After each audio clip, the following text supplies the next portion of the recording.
जादुई कपकेक का झरना। कई वर्ष पहले एक खूबसूरत परीलोक बसा हुआ था। परीलोक में एक नायरा नाम की परी अपनी छोटी बहन के साथ रहती थी। वो दोनों मिलकर कपकेक बेचा करती थी। वो पूरा दिन कपकेक बनाती और शाम को बाजार जाकर बेच देती। इस तरह से वो काफ़ी ज़्यादा पैसे कमाती थी। एक दिन उनके पास में ही एक बड़ी सी कपकेक की दुकान खुल जाती है। अब जब उनके सामने इतनी बड़ी कपकेक की दुकान खुल चुकी थी तो उनकी बिक्री बंद हो जाती है। दीदी कुछ तो करना होगा, ऐसे कैसे चलेगा। हम जितने भी कपकेक बनाते हैं उनमें से सिर्फ कुछ ही बेच पाते हैं, बाकी सभी तो खराब हो जाते हैं, तो सारे ही फेंकने पड़ते हैं। क्यों ना हम किसी दूसरी जगह पर कपकेक बेचना शुरू कर दें। मुझे लगता है ऐसा करना ठीक है, पर हम दुकान लगाएंगे कहाँ, वो तो हम कल सोच ही लेंगे। चलो अभी खाना खाकर सो जाते हैं, काफी देर हो चुकी है। दूसरे दिन दोनों कपकेक बेचने के लिए अच्छी जगह ढूंढने लगती हैं। काफ़ी ज़्यादा तलाश करने के बाद आखिरकार उन्हें अच्छी जगह मिल जाती है। सामने ही स्कूल था। दीदी मुझे लगता है ये जगह कपकेक बेचने के लिए बिल्कुल सही लग रही है। यहाँ तो ढेर सारे बच्चे भी आएंगे जो हमारे सारे कपकेक खरीदेंगे। तो ठीक कहती है। तभी वहाँ एक परी आती है। क्या हो रहा है यहाँ? तुम दोनों यहाँ क्या कर रही हो? भागो यहाँ से। यहाँ पर मैं अपनी स्वीट्स की दुकान लगाती हूँ जो सारे बच्चे लेते हैं।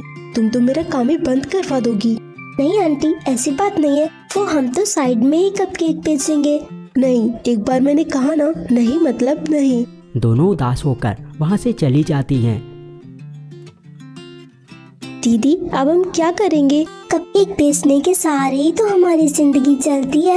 अगर वही नहीं बिकेंगे तो हम क्या करेंगे। अब तो हमारे पास पैसे भी खत्म होने को आए हैं, तो चिंता मत कर, हम कोई न कोई रास्ता ढूंढ ही लेंगे।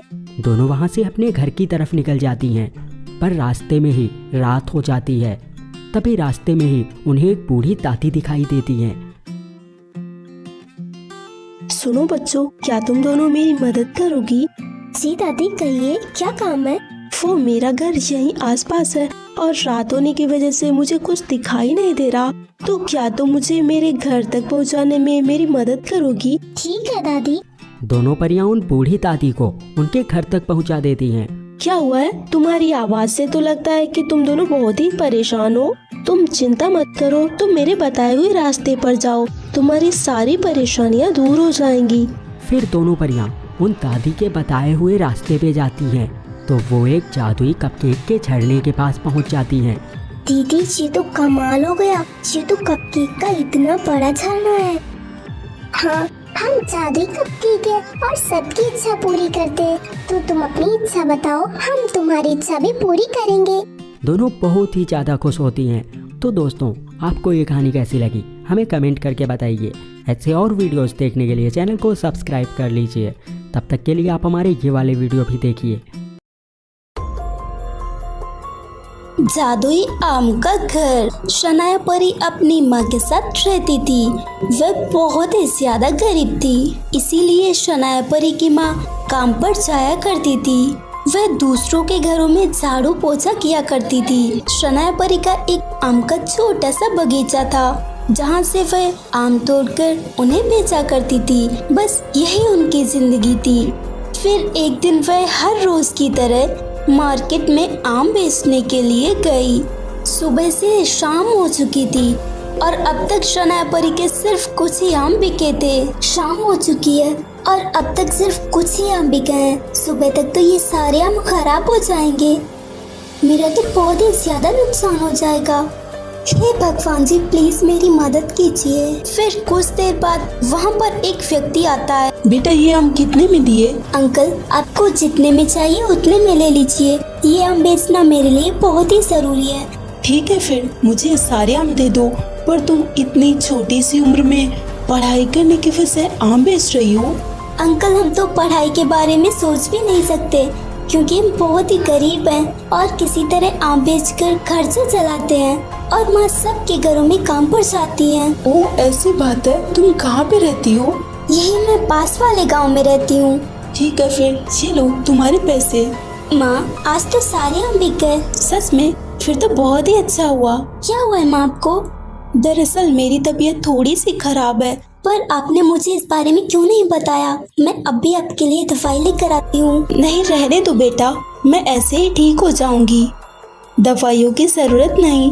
तुमने बहुत मेहनत करके ये सारे आम बेचे हैं और सारे पैसे दवाई में ही चले जाएंगे, इसीलिए मुझे दवाई की जरूरत नहीं। मैं ऐसे ही ठीक हो जाऊंगी। और हाँ, मालकिन ने मुझे थोड़ा सा खाना दिया था, वहीं पे रखा है, उसे खा लो। नहीं माँ, मैं अभी आपके लिए दवाई लाती हूँ, उसके बाद ही मैं खाना खाऊंगी। शनाया परी दवाई लेने के लिए चली जाती है। फिर वह हर रोज की तरह दूसरे दिन अपने आम तोड़ने के लिए बगीचे में जाती है तो देखती है कि उसके बगीचे के सारे आम गायब थे। ये क्या, बगीचे के सारे आम कहाँ गए? कल तक तो सब ठीक था, रातों रात सारे आम कहाँ गायब हो सकते हैं? मुझे कुछ समझ नहीं आ रहा। बस यहीं पे एक आम पड़ा हुआ है। तभी अचानक वह साधारण आम एक बड़े से आम का रूप ले लेता है और एक सुनहरे घर के रूप में बदल जाता है। ये सब क्या हो रहा है? मुझे कुछ समझ नहीं आ रहा। मैं एक साधुई आम हूँ और जितने भी आम तुम्हारे पेड़ों में लगे हुए थे वो सभी आम इसी घर में है जो कि सोने के हैं। उन्हें बेचकर तुम बहुत ही ज्यादा अमीर हो सकती हो। क्या कहा? सोने के आम? पर तुम ये सब क्यों कर रहे हो? क्योंकि मुझे उसी व्यक्ति ने बेचा है जिसने कल शाम को तुम्हारे आम खरीदे थे, इसीलिए मैं तुम्हारी मदद करने के लिए आया हूँ। क्या सच में? आपका बहुत बहुत धन्यवाद। मुझे तो ये सब एक सपना ही लग रहा है। अब हमारे पास भी ढेर सारे पैसे होंगे। सो फ्रेंड्स, अगर आपको ये कहानी अच्छी लगी हो तो वीडियो को लाइक कीजिए, चैनल को सब्सक्राइब कीजिए और हमें कमेंट करके ज़रूर बताएं कि आपको कहानी कैसी लगी। जादुई दो गुलाब। मीरा परी अपनी एक दोस्त के साथ रहती थी क्योंकि दोनों के माता पिता की मौत हो चुकी थी और वे दोनों मिलकर पूरा दिन काम किया करती थी, तब जाकर उन्हें कहीं 2 वक्त का खाना मिलता था। एक दिन साक्षी परी बीमार हो जाती है। साक्षी परी, तुम आराम करो, आज से मैं ही काम पर जाऊंगी। पर तुम अकेले सारे काम कैसे कर पाओगी? तुम चिंता मत करो, मैं कर लूंगी। ठीक है फिर। इसके बाद मीरा परी काम पर चली जाती है। मीरा परी, मेरी बात ध्यान से सुनो। आज से मैंने तुम्हारी जगह किसी और को काम पर लगाया है, इसीलिए आज के बाद काम पर आने की कोई जरूरत नहीं, इसीलिए तुम कोई दूसरा काम ढूंढ लो। आप ऐसे क्यों कह रहे हैं? मुझसे क्या गलती हुई है? तुमसे कोई गलती नहीं हुई, पर अब यहाँ बहुत सारे नौकर हो चुके हैं और अब हमें नौकरों की जरूरत नहीं, इसीलिए तुम यहाँ से जा सकती हो। आप अगर हमें ऐसे अचानक से काम से निकालेंगे तो हम क्या करेंगे? प्लीज ऐसा मत कीजिए। मेरी दोस्त अभी बीमार है और उसके लिए दवाइयाँ भी लेनी है। पर उससे मुझे क्या? मुझे कोई फर्क नहीं पड़ता। अगर तुम मुझे ज्यादा परेशान करोगी तो मुझे तुम्हें धक्के मारकर यहाँ से बाहर निकालना पड़ेगा।